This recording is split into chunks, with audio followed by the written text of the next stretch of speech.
మన ఆంధ్రప్రదేశ్ రాజకీయ వ్యవస్థలో.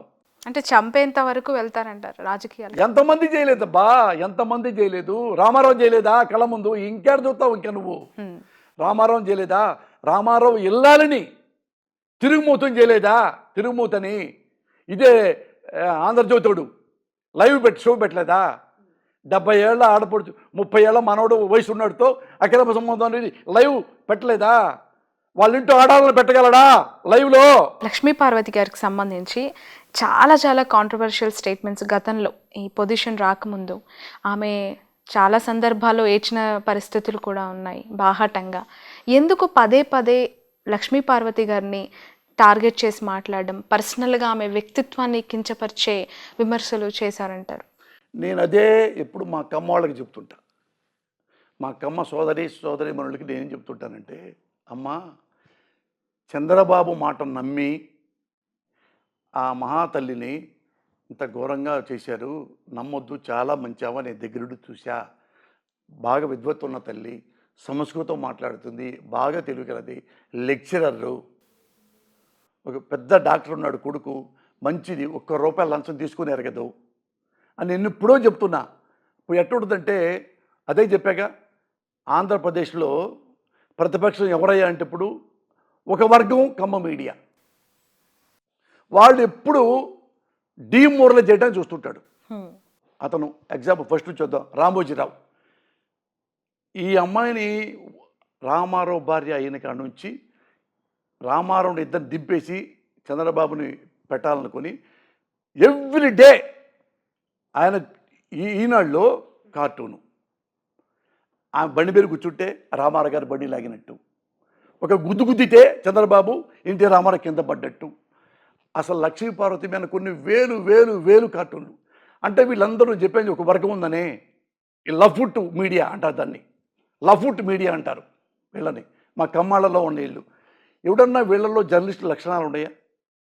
ఒక అతను రామోజీరావు ఆమె దిగిపోయేసరికి రామారావు చచ్చిపోయేదాకా ఆ అమ్మాయిని ఆ లక్ష్మీ పార్వతి గారి మీద రోజు దుష్టశక్తి అని ఇంకోటి కార్టూన్లు వేసి వేసి వేసి జనాల దృష్టిలో నిజం కావాలా ఏది బ్రాహ్మడు మేక కుక్క కథ ఉందే అట్లా చేసి ఆ అమ్మాయిని నాశనం చేశారు, రామారావు నాశనం చేశారు. ఆ ఇద్దరు నాశనం చేస్తే తప్ప మనోడు నాకు కాలు కింద చెప్పులాగా ఉండేవాడు చంద్రబాబు నాయుడు ముఖ్యమంత్రి కాడు, అది కూడా రాంగ్ రూట్లో గెలుగుతాడు తప్ప మన ఎలక్షన్లో గెలవడు అని తోసేసి అందరిని కొనేసేసి అతను ముఖ్యమంత్రిని చేశారు. రామారావుని కుళ్ళి తెలిపాడు ఆయన ఆగారా? రామారావు విలువలు ఇవ్వంట అతను స్టేట్మెంట్ ఇచ్చాడు. అతనికి ఇష్టం లేదు, ఎన్టీ రామారావు నా మాట విండా అని. ఇక్కడ రెండోవాడు ఇంకోటి, వీడొక రామోజీరావు ఒక బ్రోకరు, ఈడొక బ్రోకరు. ఎవడన్నా రామారావు గారి ఇల్లాలండి, రామారావు గారి ఇళ్ళని కాంగ్రెస్ టీడీపీ కార్యకర్త తీసుకొచ్చి నన్ను ట్రై చేస్తుంది, నన్ను లవ్ యూ అంటుంది అని చెబితే 30 ఏళ్ళు ఆడు, ఈమె 70 ఏళ్ళు రామారావు ఇల్లాలే. కనీసం ముందు ఆమెకు ఫోన్ చేద్దాం, ఫోన్ చేసి మేడం ఇలా అంటున్నారు ఏంటి అంటే నేను కూడా వస్తాను బాబు లైవ్కి అనేదిగా. అప్పుడు ఎదురు కూర్చోబెట్టచ్చుగా, వాడు ఉండేవాడు అసలు ఎదురుగా, జంప్ వెళ్ళిపోయాడు కదా, ఫోన్లో కూడా రాడు కదా. మరి ఆమెకు ఎందుకు చెప్పాల అంటే ఇది మోటివేషన్ అనమాట. ఎందుకంటే చంద్రబాబుకి లక్ష్మీపార్వతి అనేది చచ్చిపోవాలి, ఉండకూడదు, ఇక్కడ మన కళ్ళ ముందు కనపడకూడదు, అది అంత పగ. మళ్ళీ అక్కడ ఎక్కడ చూద్దో రామారావు ఇల్లాలుగా ఏమో వస్తుందేమో, మళ్ళీ ఇది మన వెస్ట్ బెంగాల్ ముఖ్యమంత్రి లాగా ఎన్ని దెబ్బలు తిన్నా కానీ మళ్ళీ ఎట్ట ముఖ్యమంత్రి అయింది అట్ట వచ్చుదేమో, చంపండి దీన్ని, చంపండి, శీలహననం చేయండి అనగానే వాడు రాధాకృష్ణ అనేవాడు వాడిని పెట్టి ఇంక లక్ష్మీపార్వతి ఏముంది, ఇంకది ఏముంది, వాళ్ళు సిన్సియర్గా అవునండి నా వెంటబడిందండి. ఏమన్నా ఎథిక్స్ ఎవడకన్నా? అరే మన ఇంట్లో కూడా ఆడపిల్లలు ఉన్నారే, మన ఇంట్లో కూడా భార్య ఉంది, మన ఇంట్లో కూతురు ఉన్నాడు, మన ఇంట్లో కోడలు ఉంది, ఇదే మన కోడల్ని, ఇదే రాధాకృష్ణ కోడల్ని, ఇదే రాధాకృష్ణ కూతుర్ని ఎవడో ఇలాగే అన్నాడు అనుకో, నువ్వు లైవ్ పెడతావా? నీ గుండె గతుక్కు మందు, అయ్యో నా కోడల పతివ్రత కదా, అయ్యో నా కూతురు పతివ్రత కదా. ఏ రామారావు గారు ఎందుకు అనుకోవాలి, అయ్యో రామారావు ఇల్లాలు పతివ్రత కదా, వాడెవడు దొంగ నా కొడుకు ఇలా అంటాడా, వాడు రాస్కెల్ అని అనొద్దు, అనరు. ఎందుకంటే అక్కడ డైరెక్షన్ ఎవరు, చంద్రబాబు నాయుడు. ఇంకోడు ఉన్నాడు TV5 బిఆర్ నాయుడు, ఆ దగ్గర పనిచేసేవాడు ఉంటాడు సాంబశివరావు అనేవాడు, ఒక లవ్వుట్ నా కొడుకు. ఈ లక్ష్మీపార్వతి గారు కూడా వాడి వంతు పాత్ర లైవ్ పెట్టి, లైవ్లో ఆమె శిలాహరణం చేసి అందరి దృష్టిలో, ఆంధ్రప్రదేశ్ దృష్టిలో ఈమె తిరుగుమోతాడు, అయ్యో తిరుగుమోతంటగా. ఇదే లక్ష్మీపార్వతికి, ఇదే రామారావుకి ఎన్నిసార్లు కాళ్ళకి దండం పెట్టాడో చంద్రబాబు నాయుడు గడపై. అమ్మా ఇట్ట రామారావు గారు ఇప్పుడు ఆమె ఒకటే లెక్క పెట్టుకుంటే, రామారావు గారు ముఖ్యమంత్రి అయిన తర్వాత ఆమె నిజంగా స్వార్థపూర్వాలు అయితే కనీసం 5,000 10,000 కోట్లు సంపాదించుకోవచ్చు. ఆమెకి ఒక 10 కోట్లు ఉన్నాయని చెప్పండి, కనీసం ఒక 5 కోట్లు చెప్పండి పోనీ, ఆమె సంపాదించుకుందేమో. మీరు ఒకటే చెప్తా, అతను 2 ఎకరాల ఆసాము కదా అన్నమ్మకి పుట్టి అయిన చంద్రబాబు నాయుడు. ఇప్పుడు హెరిటేజ్ ఎట్టు వచ్చిందో ఇన్ని వేల కోట్లు, కనీసం ఆయనకి 1,00,000 కోట్ల దాకా ప్రాపర్టీ ఉంటుంది.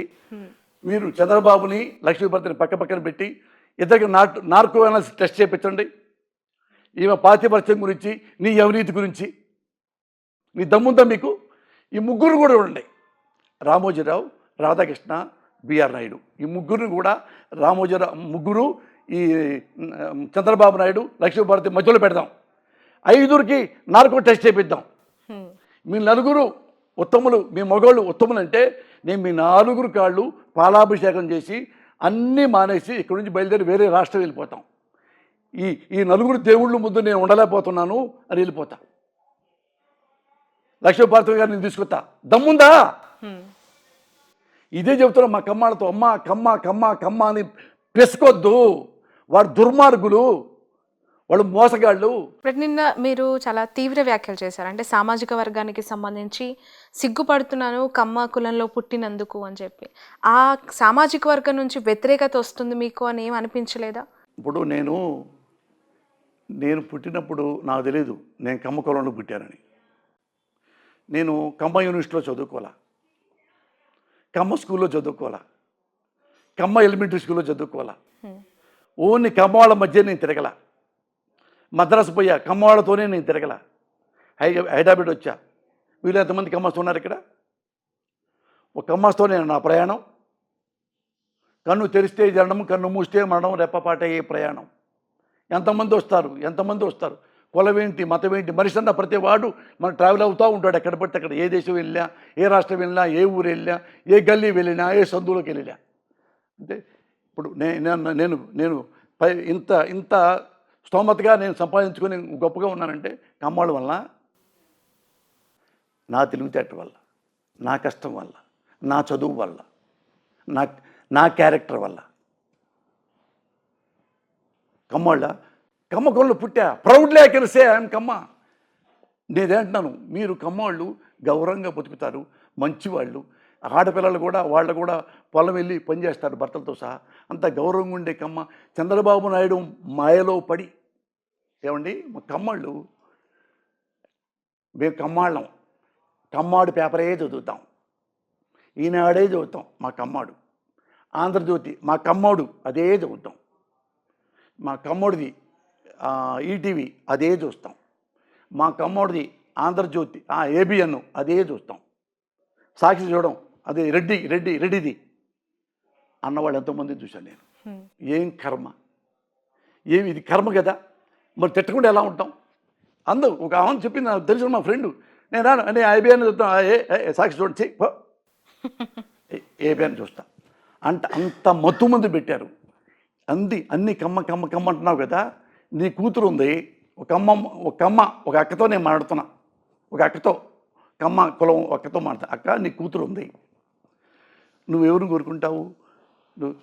మిమ్మాయిని కమ్మోడికి ఇచ్చి పెళ్ళి చేయాలని కోరుకుంటాం.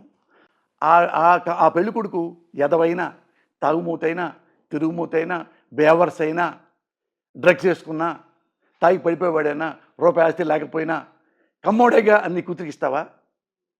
ఎందుకు ఇవ్వవు? కమ్మోడేగా. కమ్మాడైతే మాత్రం వాడు చదువుకో ఉండాలి కదా, వాడు ముద్దుముద్దుడు ఉండాలి కదా, వాడు ముద్దు తాగకూడదు కదా, మంచి ఉద్యోగం ఉండాలి కదా, 10 ఎకరాల పొలం ఉండాలి కదా, మాకు కూడా 5 ఎకరాలు, అన్ని లక్షణాలు ఉన్నవాడికే ఇస్తాం.